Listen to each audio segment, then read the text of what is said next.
Here's the key part of the statement: the Philadelphia Eagles are unable to come to the White House with their full team to be celebrated tomorrow. They disagree with their president because he insists that they proudly stand for the national anthem, hand on heart, in honor of the great men and women of our military and the people of our country. The Eagles wanted to send a smaller delegation, but the 1,000 fans planning to attend the event deserve better. On Tuesday, White House Press Secretary Sarah Sanders described the Eagles as having pulled a political stunt. Make no mistake about what Trump is doing here. He is appointing himself the arbiter of what patriotism is and means to the 300 million citizens of the United States. Patriotism is standing for the national anthem before NFL football games. If you don't stand, you are, by Trump's thinking via the statement above, dishonoring not only the great men and women of our military, but also the people of our country, and he's saying something else: if you don't meet my standard of patriotism, you don't get to come to my house. There's a whole hell of a lot of things wrong with the statement, the logic, and that Trump decided to voice it. Let's list them. Point 1. Trump's explanation that not having every member of the Eagles there would somehow disappoint Eagles fans who deserve better is total BS. I'm not an Eagles fan. But if they are anything like Washington Redskins fans, they would be totally thrilled to meet the backup left guard on the team, much less a large group of players who expressed interest in coming. Trump is hiding behind the "I am doing the fans a favor" excuse to play some politics here. Plain and simple. Point 2. Trump doesn't own the White House. Trump seems to be treating 1600 Pennsylvania Avenue like one of his Trump properties.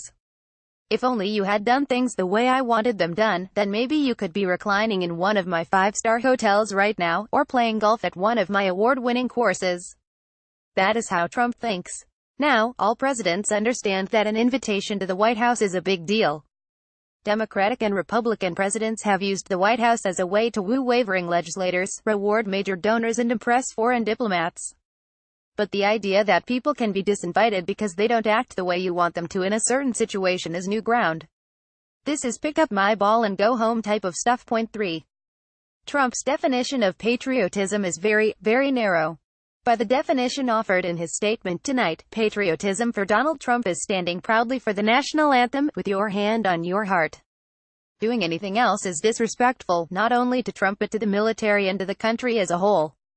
So, what about when Baltimore Orioles fans scream "Ohs" when the line "Oh say can you see," or the Washington Capitals fans, as they did tonight, cheer wildly when the word "red" is mentioned in the line "Rockets red glare"? Is that equally disrespectful? If not, why not? On Tuesday morning, Trump elaborated on his idea of patriotism in a tweet about his plans to host a Celebration of America event in lieu of the planned Eagles celebration. "We will proudly be playing the national anthem and other wonderful music celebrating our country today at 3 p.m. the White House, with the United States Marine Band and the United States Army Chorus. Honoring America," Trump posted on Twitter.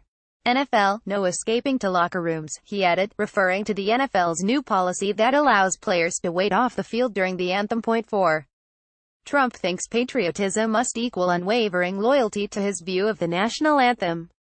If you take Trump at his word in the statement released Monday night, the only way that you can show love and appreciation for those who have fought and died for our country is to stand with your hand over your heart during the playing of the national anthem.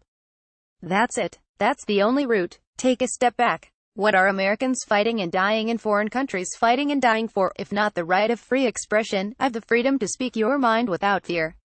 The essence of being an American is that right to express your views in a way that is true and faithful to your own experiences. The key to the success of American experiment is a belief that our melting pot of over 300 million people and their experiences gets it right only when we listen to other views and value those views, just as we value our own opinions.